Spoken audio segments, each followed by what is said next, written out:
I never thought a simple ride would change my life forever. It was just another cold night in Seattle. Rain tapping on the windshield, the smell of coffee still strong in my cup holder, and my mind lost in bills I couldn't pay. Then he got in my car. A man in his mid-60s, dressed in a gray suit that looked older than he was. He spoke with the kind of calm that made you listen, even when he said nothing. I didn't know who he was back then, just another late-night passenger, but by the time he stepped out, he'd handed me $20,000, and a look I still can't forget.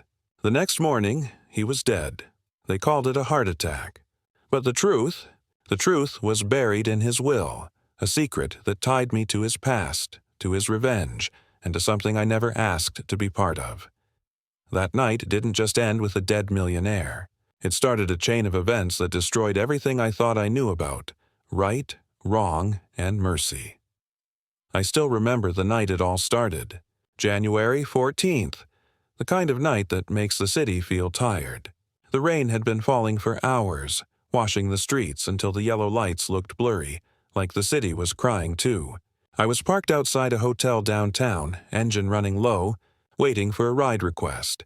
That's when his name popped up on my screen. Mr. Richard Hale. Pickup, the Grand Arcadia Hotel. Destination, private residence, Bellevue. About a 25-minute drive if the traffic was kind. When he walked out of the hotel, I knew he wasn't like the usual passengers. He had that quiet kind of wealth. Not the flashy type you see on Instagram, but the kind that comes from years of power. His silver hair was slicked back, his coat perfectly tailored, but his face, it looked tired, almost hollow. He opened the door slowly, like his body was remembering how to move. "You're Evan, right?" he asked, his voice rough but polite. "Yes, sir," I said. "Bellevue, correct?" He nodded and sat back, staring out the window. For the first 10 minutes, he didn't say a word. The only sounds were the soft hum of the tires and the rain tapping against the roof. Then, out of nowhere, he asked, "Do you believe people can change, Evan?" I hesitated. I'd been driving strangers for 4 years, and they asked all kinds of weird questions, but this one felt different. "I think they can," I said. "If they really want to." He smiled faintly. "You're a better man than I am, then." Something about the way he said it made me glance at him in the mirror. He was holding a small velvet box in his lap, just resting his hand over it like it was fragile. His wedding ring was gone, and there was a faded scar running across his left hand, old but deep. He kept talking, almost to himself. "I made mistakes, Evan, big ones. You spend a lifetime chasing revenge, and one day you wake up realizing it's the only thing you have left." I didn't know what to say, so I stayed quiet. But inside, I could feel the weight in his words. I'd heard drunk confessions, heartbreak stories, people running from their lives. But this wasn't that. This man wasn't running. He was finishing something. When we stopped at a red light, he looked out the window at a church across the street. "Do you have kids?" he asked. "One," I said. "A daughter. She's 6. He smiled softly. "Then promise me something, Evan. Don't ever let hate decide what kind of father you'll be." Before I could respond, the light turned green, and we drove in silence again. I didn't ask questions. I just wanted to get him home and clock out. When we reached his mansion, a massive place on a quiet hill, the kind of house where the silence feels expensive, he didn't get out immediately. Instead, he reached into his coat and pulled out a thick white envelope. He handed it to me through the partition. "What's this?" I asked. "Call it gratitude," he said. "For listening." I opened it right there. My hands froze. It wasn't a tip. It was $20,000 in cash, neatly stacked, crisp bills, like they'd come straight from a bank vault. "Sir, I can't take this," I said. "It's way too much." He smiled again, tired, distant. "You earned it. More than anyone I've met in years."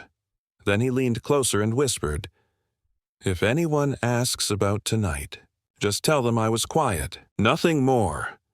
Before I could say anything, he opened the door and stepped out into the rain. He didn't even use an umbrella, just walked slowly up the path to his front door, the velvet box still in his hand. That was the last time I saw Richard Hale alive. The next morning, His face was all over the news. Local millionaire found dead in his home.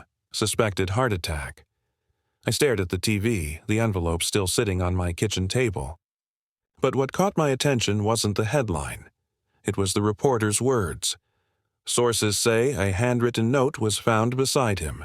The contents of the note have not been disclosed. That's when I felt it. That quiet pull in my gut that said this wasn't over. Something about that ride, about what he said, didn't add up. And by the time I found out what was really written in that note, it was already too late. I didn't sleep that night.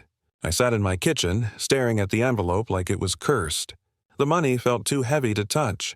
$20,000 could fix a lot of my problems. My overdue rent, my car loan, even some of my daughter's medical bills. But every time I tried to pick it up, I saw his face again. Richard Hale, standing in the rain, looking like a man who'd already said goodbye to the world. By morning, curiosity got the better of me. I opened my laptop and searched his name. Richard Hale, Bellevue, I typed. Within seconds, my screen filled with articles. Business magazines, charity profiles, old news photos. He wasn't just some wealthy man. He was one of the biggest real estate investors in Washington state. A self-made millionaire. Widowed, no children. But one headline stood out. Hale Properties faces. Lawsuit over fatal construction collapse. Family seeks justice. The article was from 5 years ago. A building project his company managed had collapsed, killing 2 workers. One of them was a man named Michael Larson. His wife, Evelyn Larson, had sued Hale for negligence, claiming faulty materials were used to cut costs. The case had settled quietly. No charges, no follow-up stories, just silence. That name, Evelyn, stuck in my mind. A week passed, and I kept telling myself to forget it. People die. Old men leave weird tips. But every time I drove past that same hotel, I felt like I was supposed to do something. Then, one afternoon, I got a call from a number I didn't recognize. "Is this Evan Carter?" "Yes, who's this?" "This is Laura Bennett from the law office of Graham and Walker. We represent the late Mr. Richard Hale." I froze. Yes, I drove him last week." "Yes, we're aware," she said. "Mr. Hale mentioned you in his will. Could you come to our office tomorrow morning?" I laughed nervously. "His will? There must be some mistake. I didn't even know him." "I understand," she said calmly, "but Mr. Hale was very specific. It's important you come in." The next morning, I found myself sitting in a glass-walled office downtown. The kind of place where everything smells like paper and money. A thin woman with sharp glasses and a perfect smile, Laura, handed me a sealed envelope. "Mr. Hale left this for you," she said. "He also left instructions that you receive it personally. No mail, no third party." Inside was a handwritten letter. The same shaky handwriting I'd seen on his hotel receipt the night I drove him. "Evan, if you're reading this, it means I didn't wake up. Don't feel guilty. I knew it was coming. I spent my life building things that made me rich but never made me good. I destroyed people, Evan. One of them was Michael Larson. I thought money could erase what I did, but it only made it worse. You remind me of the man I used to be, before the lies. That's why I left you what's inside my safe. It's not money. It's truth. Go to my house, basement, behind the old piano. The code is 1948. I trust you to do the right thing." Richard Hale, I read it 3 times. My hands were shaking. "Is this some kind of joke?" I asked Laura. She looked uncomfortable. "I wouldn't know. But Mr. Hale made it clear you were the only one to receive that note."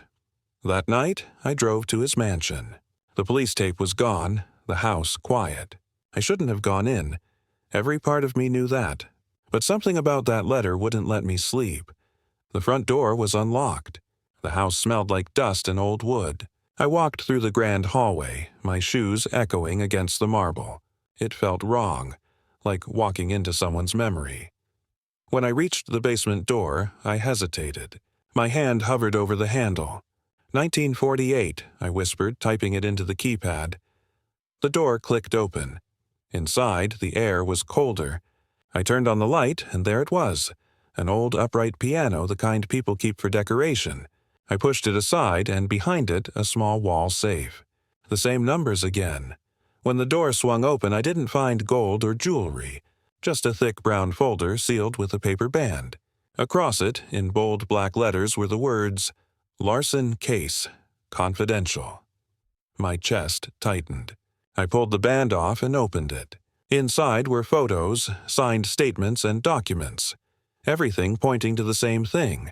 The collapse wasn't an accident. It had been planned. Hale's partner, Victor Miles, had ordered the use of substandard steel to save money, and when the building fell, Hale took the blame in silence. I sank to the floor. The truth he'd mentioned wasn't about guilt. It was about revenge. At the very bottom of the folder was one last letter, smaller, written on a yellow notepad. "If anything happens to me, Victor Miles will know why. I've left everything in your hands, Evan. The world thinks I'm dead from a heart attack. Let it stay that way, for now. You'll understand soon, my blood ran cold." He knew he was going to die. As I closed the folder, a sharp sound made me freeze, the faint creak of a floorboard upstairs. Someone else was in the house. I froze, still crouched by the open safe. The house was too quiet for that sound to be an accident. One slow, deliberate step. That's what it was. Someone was upstairs. My first thought was the police.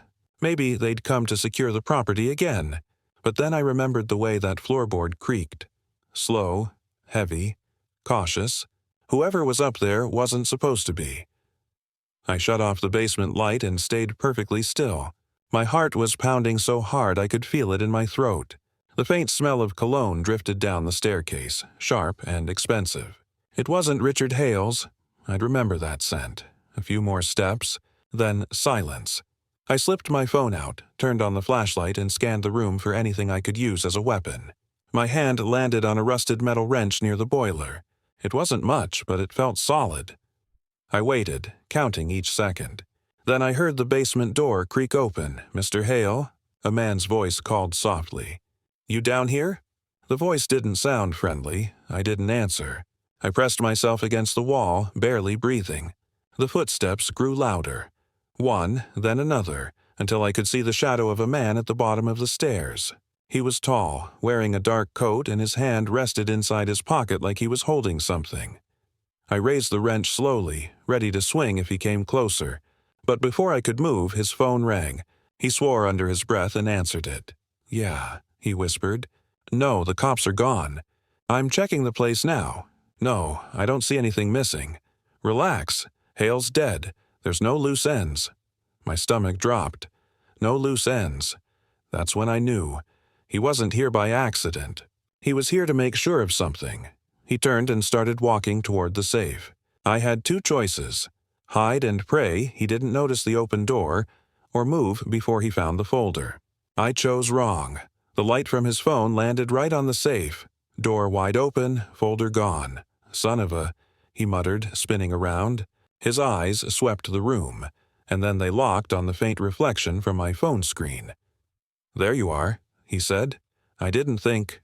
I just moved." I swung the wrench and caught him across the shoulder. He yelled, dropped his phone, and stumbled back. I bolted past him up the stairs, heart pounding so loud it drowned out everything else. He recovered fast. I could hear his boots behind me, each step getting closer as I reached the front door. My hands shook as I yanked it open, rain pouring down outside. I sprinted across the driveway to my car, slipped in, and slammed the lock. The man appeared at the front steps, glaring at me through the storm. He didn't chase me. He just watched, phone to his ear as I sped away.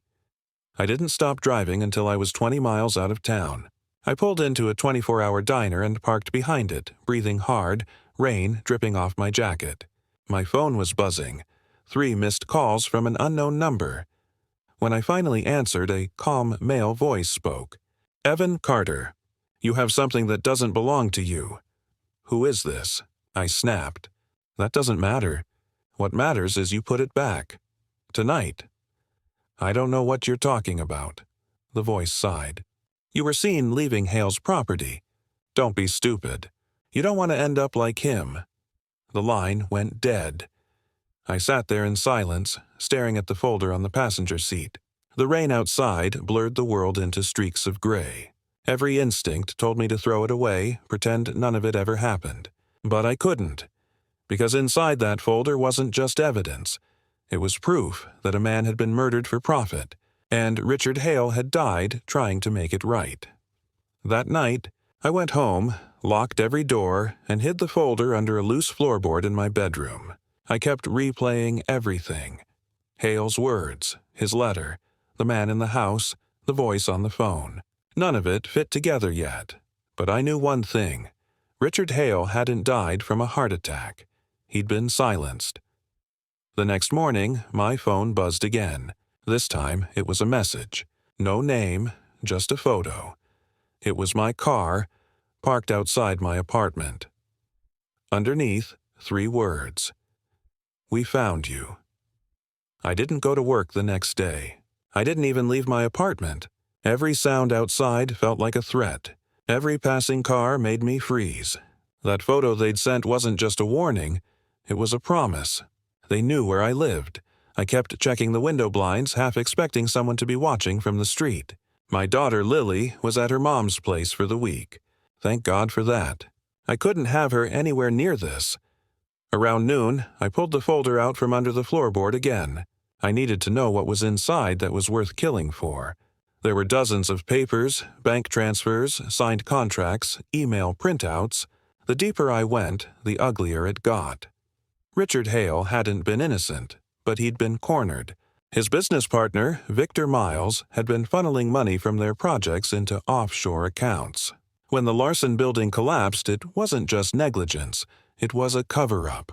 Hale had tried to pull out of the deal, but Victor threatened to expose him. The documents even showed a payoff to a building inspector 1 week before the collapse. And then there was one last piece. A small USB drive taped to the back of a file. A note written in Hale's handwriting said, "This is what ends it." I didn't know what was on it, but it was enough to make me feel like I was holding something radioactive. I plugged it into my laptop, half afraid the screen would explode. There was a single video file. When I clicked play, the camera showed a dimly lit office. Richard Hale sitting at his desk, staring straight ahead. He looked older than he had the night I met him. "If you're seeing this," he said quietly, "it means Victor's plan worked. But I'm done being his shadow. He thinks he owns the truth, but he's forgotten one thing. I built this empire too, and I'm taking it down with me." He reached for something off-screen, a folder that looked exactly like the one I had. "This file contains proof of everything. Every bribe, every lie, every death he covered up. I've hidden copies where he'll never find them. If I'm gone, I want whoever sees this to finish what I couldn't." He paused. His eyes softened. "Evan, if it's you, don't let fear stop you. You've already been pulled into this, and I'm sorry for that. But I believe you'll know what to do." The video ended there. I sat staring at the black screen for a long time. My hands were shaking, my heart racing. He'd recorded that video for me. He'd known I'd find it. I didn't have time to think about what that meant because someone started banging on my door. Not knocking. Banging. "Mr. Carter? Seattle PD." I froze again, laptop still open. I went to the peephole. 2 officers stood outside, one holding a badge, the other with a clipboard. I opened the door slowly. "What's going on?" The taller officer spoke first. "We just need to ask you a few questions about Richard Hale." "Why?" "Because your name came up during his death investigation." "May we come in?" My stomach twisted. I stepped aside. They walked in, glancing around like they were already looking for something. "Were you in contact with Mr. Hale the night he passed?" "I drove him home from the Arcadia Hotel," I said. "That's all? Did he give you anything?" The question hit me hard. "What do you mean?" The officer exchanged a look with his partner. "An envelope. A package. Anything?" I shook my head, forcing my voice to stay calm. "No, sir. He just paid me and left. They didn't look convinced." One of them stepped closer to my laptop. "Mind if we take a look at your computer?" "Yeah, I do," I said quickly. "You got a warrant?" That shut them up. The taller one smirked. "You're not under arrest, Mr. Carter. But if we find out you're withholding evidence, that changes fast." When they finally left, I locked the door behind them and sank to the floor. My heart wouldn't slow down. If the cops were involved, I couldn't trust anyone. I looked at the video file again. Hale had trusted me for a reason, but I didn't understand why. I was just a driver, not a hero. Then I noticed something I'd missed before, the timestamp on the video. It was recorded the same night I drove him home, hours before he died. He hadn't planned to make it through that night. I needed help, someone who could look at this without getting me killed. So I called the only person I trusted, my old Army buddy, Tom Briggs, who now worked as a private investigator. He picked up on the second ring. "Evan, man, it's been years. Tom, I need a favor, and it's not small," he laughed softly. "You always did have good timing." "What's wrong?" "Someone's following me, and a millionaire left me a confession before dying." There was a long pause. Then, "Where are you?" That night I drove out to his office on the edge of Tacoma. The rain hadn't stopped for days. I handed him the folder, the letter, and the USB drive. He read everything without saying a word. When he finally looked up, his face was pale. "Evan, this isn't just corporate crime. This is murder and corruption at a federal level. Victor Miles has friends in the government, in law enforcement.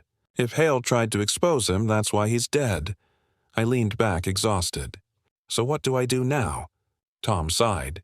"You disappear. For a while. Let me dig into this." But as I was leaving his office, my phone buzzed again. Another message. A photo of Tom's office, taken from outside, and beneath it, 4 words that made my blood run cold. "You're not alone, Evan." The morning after the confrontation, the house was eerily quiet. The air felt heavier, as if the walls themselves were holding their breath. Evan hadn't slept. The storm outside had stopped hours ago, but the one inside him had not. He sat at the edge of the bed, staring at the faint outline of Hale's coat still hanging by the door, the same one she wore the night it all began. Tom arrived unannounced, his face pale and drawn. "I checked the files," he said without sitting down. "There's something off about her past. Things she never told you." Evan didn't look up. "You're saying she lied. I'm saying she erased herself," Tom replied quietly. He opened a worn folder and slid it across the table. Different names, different towns. One pattern: people who trusted her always ended up destroyed. Evan flipped through the documents, his hands shaking. Photos, bank statements, news clippings, all tracing Hale's life like a trail of quiet devastation. Yet each story ended abruptly, like someone cutting off the final page. "She was running from something," Tom continued. "Or maybe running toward something." Evan stood, his voice cracking. "She told me everything was over, that we were safe." Tom's eyes met his. "You're not safe, Evan. The revenge plan isn't over. You were never the target. You were the weapon." The words hit harder than any truth Evan had ever faced. Suddenly, memories he had buried began to crawl back. Hale's late-night phone calls, the way she flinched whenever he mentioned certain names, her strange fascination with his father's company.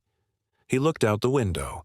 In the distance, the same black sedan he had noticed the week before was parked by the edge of the street, unmoving. "Someone's watching," he whispered. Tom nodded. "They never stopped." Evan turned back toward the door, anger overtaking the fear. "Then it's time I stop running, too. If Hale started this, I'll finish it." But as he stepped outside, the cold air carried a voice, faint but unmistakable, calling his name from somewhere deep in the dark. The voice in the dark wasn't a ghost. It was a memory wrapped in sound, soft, broken, almost pleading. "Evan, don't." He froze, his breath visible in the cold air. For a moment, the street looked empty, until he saw her.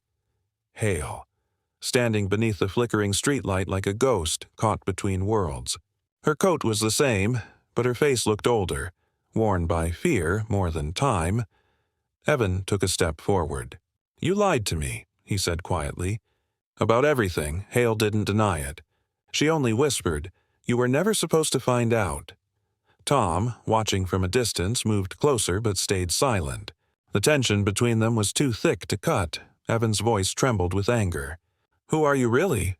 Hale looked up, her eyes shining with something between regret and resolve. "My real name is not Hale. It's Clara. I used to work for them, the same people your father did business with. They ruined my family. I spent years planning to expose them. Until I met you." Evan shook his head. "So I was just part of your plan?" "At first," she said honestly. "But then I fell in love with you. And that changed everything." Tom stepped in, holding up the folder. "You think he'll believe that? You disappeared for 2 years, Hale. People died. You left a trail of bodies." Her voice broke. "I didn't kill them, Tom. They were silenced because they helped me. The files I stole, they weren't about revenge anymore. They were proof of what your father did." Evan's blood ran cold. "My father?" Hale nodded. "He wasn't the man you thought he was. The company wasn't clean. I was his mistake. The one secret he couldn't afford to let live." For a long moment, no one spoke. Only the sound of the wind filled the silence. Then headlights appeared at the end of the street. Slow, deliberate, closing in. Hale's face went pale. "It's them," she whispered. "They found us." Tom reached for his gun. Evan grabbed her arm. "We run," he said, but Hale didn't move. Her voice was calm, almost resigned. "You can run if you want, Evan, but you'll never stop this by hiding." The car stopped. Doors opened, and the night swallowed the sound of footsteps approaching. The footsteps grew louder, echoing against the concrete walls like a countdown. Tom lifted his gun, eyes darting between the shadows. Evan could hear his own heartbeat pounding in his ears. Hale, no, Clara, stood frozen, her hands trembling slightly but her gaze fixed on the dark silhouettes approaching. 3 men emerged from the car. Black coats, steady steps, calm faces. The one in the middle carried himself like someone used to power. Evan didn't recognize him, but there was something in his eyes that felt familiar. "Evan Miller," the man said, his voice deep and smooth. "You've been asking the wrong questions." Evan took a step forward. "Then tell me the right ones." The man smiled faintly. "Your father wasn't who you think he was. And Hale," he glanced at her, "she's not your enemy. She's the only reason you're still alive." Tom shifted uneasily. "Who the hell are you?" The man ignored him. "Your father worked for us. 40 years, Evan. He built his fortune with our money, our connections, and our silence. When he tried to leave, we let him. On one condition." Evan's throat tightened. "What condition?" "That you would take his place." Evan froze. "What?" the man continued, his tone calm and cruel. "He signed it himself. A clause buried in his will. The moment he died, everything transferred to you. The business, the accounts, the debts, including the ones owed to us." Tom muttered, "Jesus Christ." Hale spoke up, her voice steady now. "He doesn't owe you anything. You're finished. I have everything. The files, the evidence, every name." The man's faint smile didn't fade. "If that were true, you wouldn't still be breathing." Evan felt a chill crawl down his spine. He realized then, this wasn't about money. It was about control. His father hadn't left him a fortune. He'd left him a curse. "Why tell me all this?" Evan asked. The man took a step closer. "Because now you get to choose. Sign the papers and you walk away rich, untouchable. Refuse, and we erase you like your father tried to erase us." Tom aimed his gun. "Back off." The man didn't flinch. "You think bullets scare me?" Hale suddenly pulled Evan's hand. "Run," she whispered. Gunfire erupted. The night exploded with sound. Glass shattered, tires screeched, someone screamed. Evan dragged Hale behind a car as Tom fired back, shouting orders that no one could hear over the chaos. Then silence. When Evan looked up, the men were gone. The car doors hung open, smoke rising from the hood. Tom lay on the pavement, his shoulder bleeding but alive. Hale was shaking, holding a small black envelope. She handed it to Evan. "Your father left this with me. Said you'd need it when the truth finally found you." Inside was a single photograph. His father, younger, standing beside the same man who had just tried to kill them. And on the back, written in fading ink, "The only way out is to burn it all." Evan looked up at the horizon where dawn was breaking. For the first time, he didn't feel like a victim or a son. He felt like a man standing on the edge of something bigger than revenge. A war he didn't start but would have to finish. He turned to Hale. "We end this. All of it," she nodded, tears in her eyes. "Then we burn it down." And as the first light touched the street, the fire began. Not of anger, but of truth. The story that started with a $20,000 tip ended with ashes, and a man who finally understood what his father had left him. Not money, not power, but a choice. They say money can change a man's life. But that night, $20,000 didn't make Evan rich. It made him cursed. A dying millionaire's final act wasn't generosity. It was a message. And when Evan followed that trail, he didn't find fortune. He found betrayal, blood, and the truth his father tried to bury. Some debts aren't paid in dollars. They're paid in lives. And Evan Miller was the last one left to settle the score.